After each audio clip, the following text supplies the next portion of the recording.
Avis vascular centre మన దేశంలోనే the best varicose vein hospital. Hi hello నమస్తే, నేను మీ anchor Shiva. Welcome to iDream media. ఈరోజు మన ముందున్న గెస్ట్ ప్రోమో చూస్తే ఈ పాటికి అర్థమై ఉంటుంది. నా ముందున్న గెస్ట్ రాజు, D10 రాజు యాక్చువల్లీ నేమ్. నా కెరియర్ స్టార్టింగ్ అంటే అప్పట్లో ఫస్ట్ అంటే నన్ను నేను ప్రూవ్ చేసుకోవడం కోసం ఒక ఇంటర్వ్యూ చేశానంటే రాజుతో నేను చేయడం జరిగింది.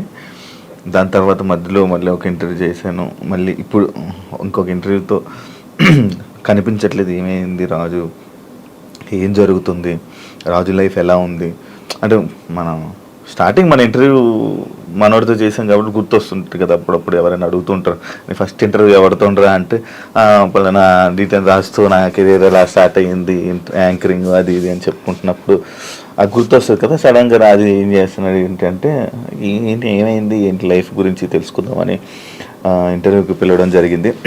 రాజుతో మాట్లాడి తన ప్రజెంట్ లైఫ్ ఎలా నడుస్తుంది ఏంటని తెలుసుకునే ప్రయత్నం అయితే చేద్దాం. హాయ్ రాజు. హాయ్ అన్న, నమస్కారం. నమస్తే. ఇలాగే ఇప్పుడు మనం ఫస్ట్ స్టార్ట్ గుర్తుందండి కదా? గుర్తుందండి. ఫుల్ యంగ్ ఎనర్జీకి సన్నంగా. మీరు కూడా సన్నంగానే నేను సన్నంగా ఉండేవాడిని. పరిగెత్తే వాళ్ళం వైజాగ్లో కదా. అవునండి. అప్పుడే విన్ అయ్యి మంచి హైప్ మూమెంట్. అప్పటికి ఇప్పటికి నీకు చేంజ్ ఏం చూసావు రాజు? నాలోనా మీలోనా? మొత్తం నీ కెరియర్లో, నీ కెరియర్లో కానీ అప్పటికి ఇప్పటికి చేంజెస్ ఏం చూసావు? అంటే అప్పుడు ఫుల్ D10 రాజు అనగానే ఫుల్ సెలబ్రిటీ హోదా, అప్పుడే వచ్చావు, విన్ అయ్యావు, జనాలందరి మీద పడి ఇలా చేసావు. ఇప్పుడు జనాలు అంటే ఏం చేంజెస్ చూసావు జనాల్లో కదన్నా నేను చూసింది, జనాల్లో యాస్టీస్ అలాగే ఉంది. మన చుట్టూ తిరిగే కొంతమంది ఉంటారు కదా, వాళ్ళలో చేంజ్ చూసాను నేను. చేంజ్ చూసాను చాలా.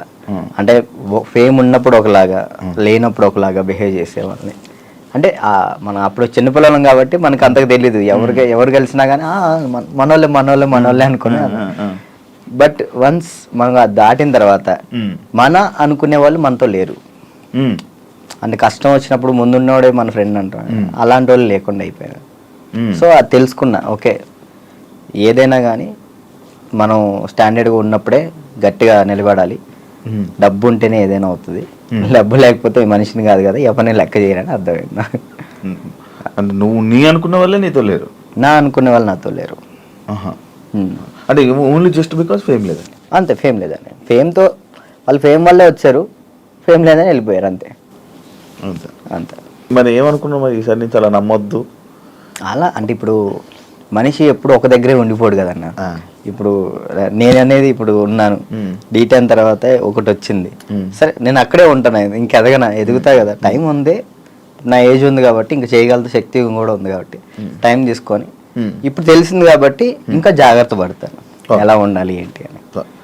నార్మల్గా నీకు లైఫ్ ఇచ్చింది చిట్టి మాస్టర్ అంటారు, కానీ కొంతమంది అంటారు చైతన్య మాస్టరే రాజుకి లైఫ్ ఇచ్చారు, రాజు అసలు సెట్ అయ్యాడంటే చైతన్య మాస్టరే అని అంటారు. అసలు ఇంతకీ ఏది నిజం? యాక్చువల్లీ ఏంటంటే అన్న, ఇప్పుడు డాన్స్కి నేను అక్కడ దాకా వెళ్ళాలి, ఎక్కడో కమ్మ ఊర్లో ఉండేవాడిని హైదరాబాద్ దాకా తీసుకొచ్చిన పర్సన్ చైతన్య మాస్టర్. హైదరాబాద్ దాకా వచ్చి డీలో సెలెక్ట్ అవ్వాలి అంటే మాస్టర్ ఉండాలి, మాస్టర్ బట్టి మనం సెలెక్ట్ అవుతాం. అంత వాళ్ళ స్టూడెంట్స్ని కూడా వదిలేసి రాజువే కావాలనుకున్న చిట్టి మాస్టర్. ఇక్కడ ఏంటంటే రెండు కంపేర్ చేయాలనుకుంటే ఇద్దరు సమానమే. ఇటు చిట్టి మాస్టర్ లేకపోతే నేను ఏమయ్యేవాడిని కాదు, ఇటు చైతన్య మాస్టర్ లేకపోయినా కానీ నేను ఎదిగేవాడిని కాదు. ఈ ఇద్దరు వాళ్ళే నేను ఈ పొజిషన్లో ఉన్నానంటే వాళ్ళిద్దరు వాళ్ళే, చిట్టి మాస్టర్ చైతన్య మాస్టర్ వాళ్ళే. చైతన్య మాస్టర్ ఎందుకు సడన్ గా నువ్వు చాలా ఎక్కువ బాగా ఫీల్ అయిపోయి ఫేస్ కూడా చేంజ్ అయిపోయి అసలు ఏం మాట్లాడుతున్నావు అన్న సిచ్యువేషన్కి వెళ్ళిపోయావు ఎందుకు అంతా? అంటే యాక్చువల్లీ అన్న, అది నేను ఫస్ట్ 4:30 టైంలో నాకు ఫోన్ చేశారు ఆయన, లాస్ట్ వీడియో కాల్ చేశారు. ఆయన చేశారు నాకు వీడియో కాల్ చేశారు. అంటే ఆ సిచ్యువేషన్ జరిగే ముందర ఆయన 5:10కి చేసుకున్నారు. ఫస్ట్ కట్ చేసిన, అంటే ఎప్పుడు సరదాగా మాట్లాడుకున్న వ్యక్తి కాబట్టి ఏంతో ఏం లేని కట్ చేసిన. అయ్యో మళ్ళీ చేశాడు. సరే ఏం అవసరం ఉందా అని చేసిన. కొంచెం డల్గా ఉండి మాట్లాడటం, బాధపడటం. ఏమైంది మీకు, ఎందుకు అట్లా బాధపడుకుంటారు, రండి మన దగ్గర రండి, అందరం కలిసి ఉందాం, ఎంజాయ్ చేద్దాం అని చెప్పి నేను మాస్టర్ చెప్పిన. సరే జాగ్రత్తగా ఉండు, మంచిగా ఉండు అంటే, నేను ఏమైంది మీకు పిచ్చి పెట్టిందా అని చెప్పేసి నేను అలా మాట్లాడాను. సరే ఈ లోపల ఫోన్ కట్ చేసి స్నానానికి వెళ్ళి వచ్చే లోపల ఫోను ఇట్లా మాస్టర్ ఇట్లా చేసుకోండి. నాకు ఫ్రాంక్ చేయడానికైనా కొంచెం బుద్ధి ఉండాలిరా అని నేను అందరిని తిడుతున్నా. నాకు అసలు అర్థం కావట్లే. 2-3 గంటలు వీడియో చూసేంతవరకు నాకు ఏం జరిగిందో వీడియో చూసిన తర్వాత వెళ్ళిపోయినా. నేను అక్కడికి వెళ్ళిన, అసలు అందరూ ఏడుస్తున్నారు. అసలు నా కళ్ళలోంచి నీళ్ళు రావట్లే. ఆయన పక్కనే మాస్టర్ని ఇలా పట్టుకున్నాను, అక్కడ తీసుకెళ్తున్నాం, అందరూ ఏడుస్తున్నారు. నాకు ఎలా ఉంది ఇప్పటికీ, ఆయన బతికి ఉన్నారు అనే ఫీల్లోనే ఉన్నా నేను. అంటే ఇప్పుడు మాస్టర్ చనిపోయారు అనే ఫీల్ అయితే నాకు లేదు. ఏదో ఎవరినో బాడీని తీసుకెళ్ళి ఆడ పెట్టిను, ఈయన ఎక్కడో బ్యాంకాక్ సింగపూర్లోనో ఎక్కడో ఉండి అట్లా ఆ విధంగా చేసి ఉంటాడు అని నేను అనుకుంటున్నా. నా దృష్టిలో అయితే అదే ఉంది. ఇప్పటికీ ఆయన చనిపోయాడంటే నేను నమ్మలేను ఇప్పటికి కూడా. ఇప్పటికీ స్టిల్ ఆ ఫీల్లో లేను నేను, ఆయన చనిపోయిన ఫీల్లో లేను. ఓకే. ఒక దగ్గర ఇప్పుడు ఎక్కడో యాక్సిడెంట్ అయింది, మనం ఎవరు ఫోన్ చేస్తాం మనం? ఇంట్లో వాళ్ళు. నాకు మా ఇంట్లో వాళ్ళ నెంబర్ తెలీదు. 8187861143 ఆయన నెంబరే తెలుసు నాకు ఇప్పటికీ. మాస్టర్ నెంబరే ఆయనే, ఇంకా అన్నీ ఆయనే. అట్లా అయ్యేసరికి నేను మైండ్ స్ట్రక్. 1 year అసలు ఏం పని చేయలేకపోయినా, అసలు ఏం చేయలే. 1 year పాటు ఖాళీగా ఉన్నా. డ్యాన్స్లోని ఆయన అంటే డి అయిపోయిన తర్వాత కూడా నీకు మంచి నిలబడిన వ్యక్తి ఆయనే ఇండస్ట్రీలోనే. ఆయన ఉన్నప్పుడు నా దగ్గరకు వచ్చేవాళ్ళు కూడా ఎవరు లేరు. అంటే ఏదైనా ఆయనే చూసుకుంటాడు. నా దాకా ఏ ప్రాబ్లం రానికుండా చూసుకునేవాడు. ఆయన వెళ్ళిపోయిన తర్వాత ప్రతి ఒక్కరికి మనం చునకలు అయిపోయాం. అయ్యో. అంటే మాస్టర్ మెయిన్ ఉండేవాడు. ఎవరైనా మనం తక్కువ చేసినా కానీ వెంటనే ఏంద్రా నువ్వు అని చెప్పేసి ముందు ఉండేవాళ్ళు. ఇప్పుడు ఆయనే లేదు కదా, ఇక నోరు లెగుస్తున్నాయి అంతే.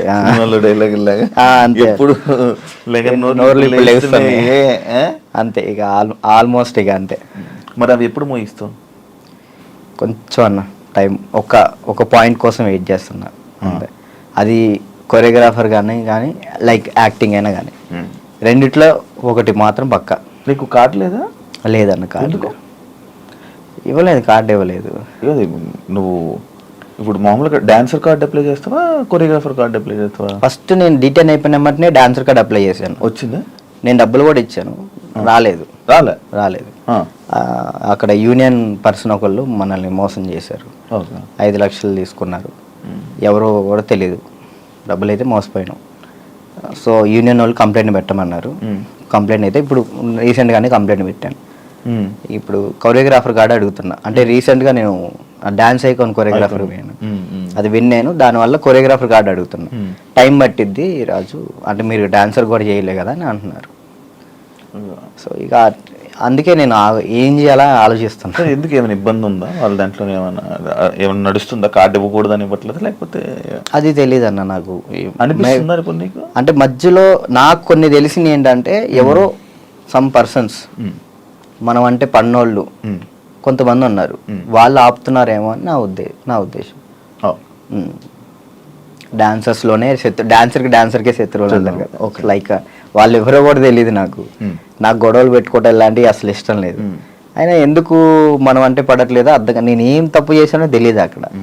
కానీ అవతలకు మనం అసలు మనం వాళ్ళకి ఏం చేయలే, కానీ తప్పుగా ఎందుకు అనుకుంటున్నారో అది తెలియట్లేదు నాకు. ఫేడ్ అవుట్ ఎందుకు అయిపోయావు నువ్వు? ఏం చేయాలో అర్థం కావట్లేదు అన్న నాకు. అంటే ఇప్పుడు మళ్ళీ డీ చేయాలంటే వచ్చిన ప్లేస్లోకి మనం వెళ్తున్నట్టు ఉంటుంది. వెళ్తే ఒక స్టెప్ పైకి వెళ్ళినట్టు ఉండాలి కదా. కొరియోగ్రఫీ చేయొచ్చు కదా. అదే కొరియోగ్రాఫర్ కార్డు లేకుండా మనం సినిమాలో చేస్తే ప్రాబ్లం అవుతుంది. అంటే డీలో కొరియోగ్రఫీ చేయలేమా?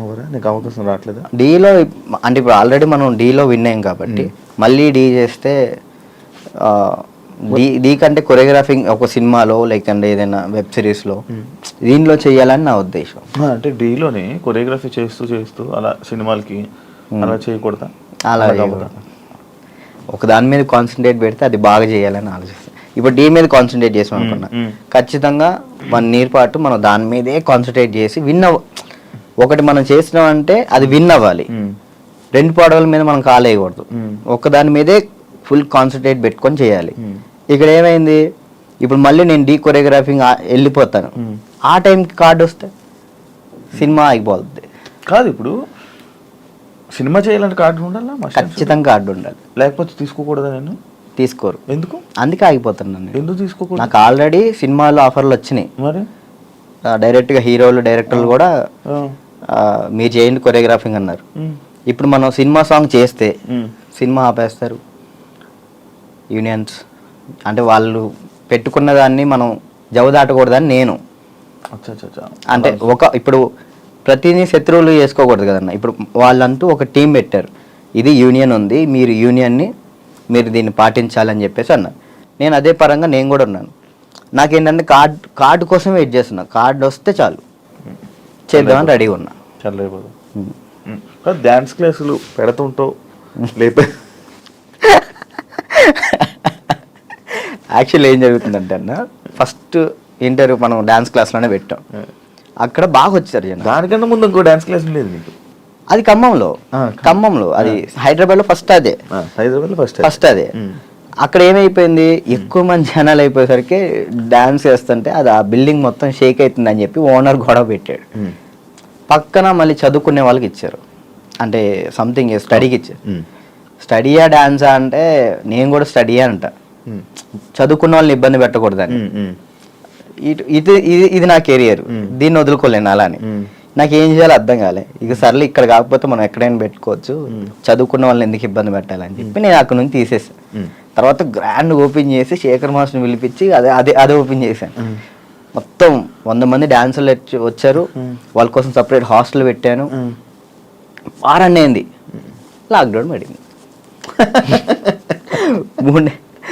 అదే సెకండ్ లాక్డౌన్ 3 నెలలు పడింది. ఎంత సంపాదించాను మళ్ళీ అంతా వాళ్ళకే పెట్టిన. అంటే వాళ్ళు ఇప్పుడు నా కోసం వచ్చిన వాళ్ళని నేను పంపించకూడదు, వదిలేయకూడదు. అట్లా ఆ లాక్డౌన్లో ఎక్కడికైనా వెళ్తారో కూడా తెలియదు.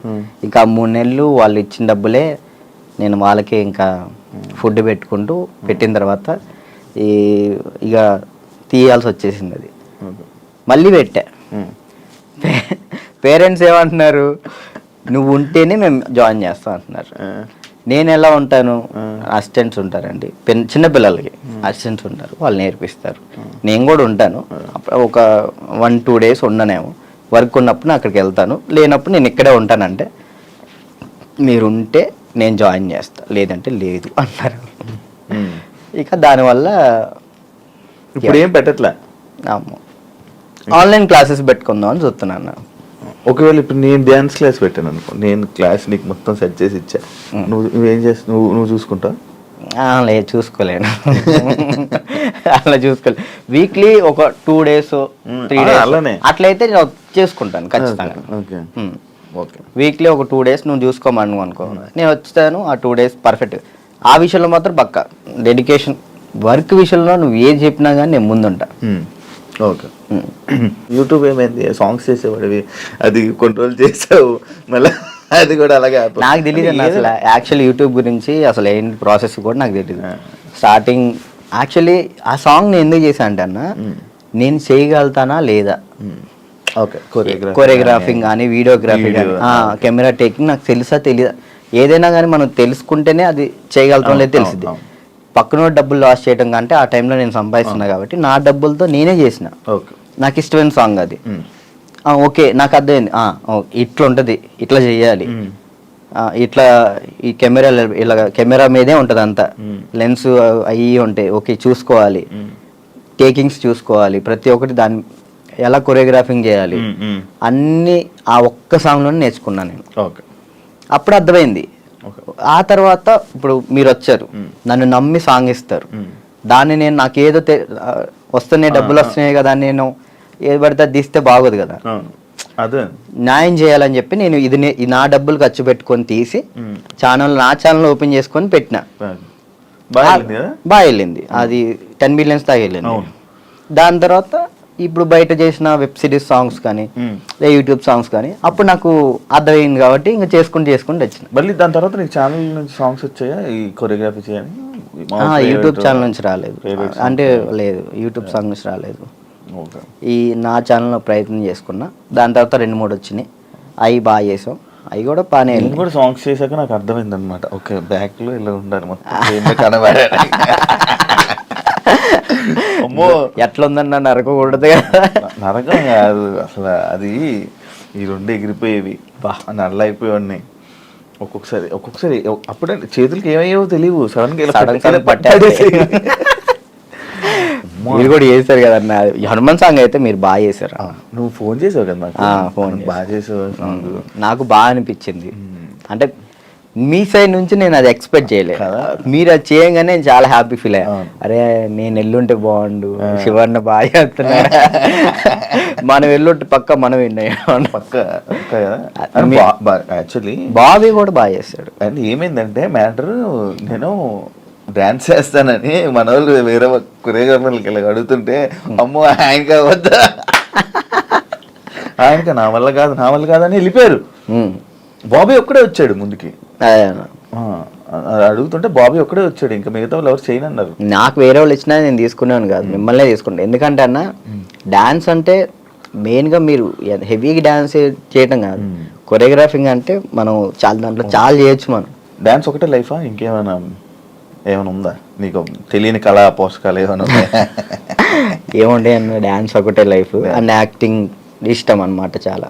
అప్పట్లో యాక్టర్ అన్నావు, హీరో అన్నావు, ఒకటి చేసా కదా, ఒక సినిమా చేశాను, చాలా అనిపించి ఒక్కటి చేద్దాం అనుకున్నా, ఒకటి చేసిన థియేటర్లో మన పాలవంచ ఖమ్మం సైడ్ పడింది, చాలు అంతే. ఇంకా నేను అదేదో హీరో అయిపోవాలి అట్లా లేదు, యాక్టింగ్ మీద అది సైడ్ క్యారెక్టర్ పక్కన చిన్న క్యారెక్టర్ అయినా కానీ యాక్టింగ్ బేస్ ఉంటే చేస్తాను, అది ఏదైనా చేస్తా. ఓకే, అంటే మనకి యాక్టింగ్ ఇంప్రూవ్ అవ్వాలి కాబట్టి. నీ లవ్ స్టోరీ ఎందుకులే లవ్ స్టోరీలు కాదు, మీరు అఫీషియల్గా పెట్టారు. ఏం పెట్టిన అఫీషియల్గా తెలుసు కదా జనాలందరికీ, ఏం తెలుసు ప్రియా ఇప్పుడు ఈషా ఏమైంది? ఏం కాలేదు, బ్రేకప్ కలిసి ఉన్నారా? లేదు